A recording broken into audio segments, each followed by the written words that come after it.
نقص البلطجة يعني هي تعديلات دستورية لا تصب في مصلحة الشعب، وهي انتهاك للحريات وتزوير الانتخابات بما فيها من مواد يعني انتهكت الحريات و يعني هتكون عامل من عوامل تزوير الانتخابات وتزوير إرادة الأمة. اللي حصل انها بلطجة، يعني حتى في الجلسة اللي هي تم فيها التصويت تزوير برضه، يعني تزوير الانتخابات من قبل الحزب الوطني، وبالاضافه انهم لموهم من كل الاماكن بالتليفونات وقفلوا الابواب وقعدوهم جوه بحيث ان هم يعني يصوتوا على التعديلات بغير ارادتهم. يعني احنا طبعا توجهنا. محمد البلتاجي الامين العام للكتله البرلمانيه للاخوان المسلمين.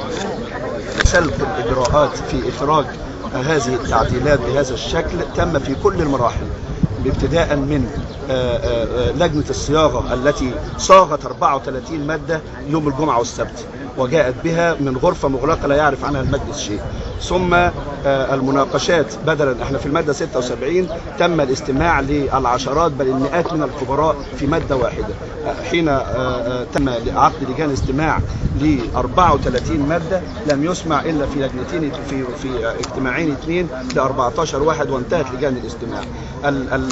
أنا أكاد أقسم أن نصف أعضاء الحزب الوطني الذين صوتوا أمس بالموافقة ورقصوا يهتفون بحياة الرئيس حسني مبارك ويقولون بالروح بالدم نفديك يا مبارك لم يقرأوا التقرير الذي وقعوا عليه.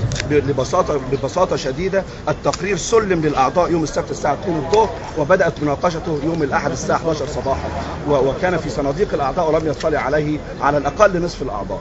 يعني سلق الإجراءات تم في كل المراحل.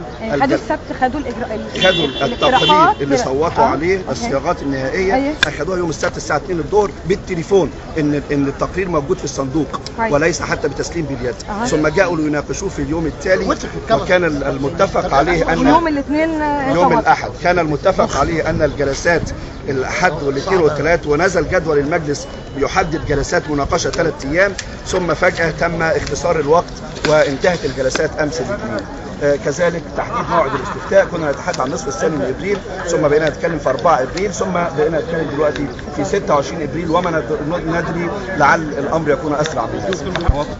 نتفق جميعا على ان امس يوم حزن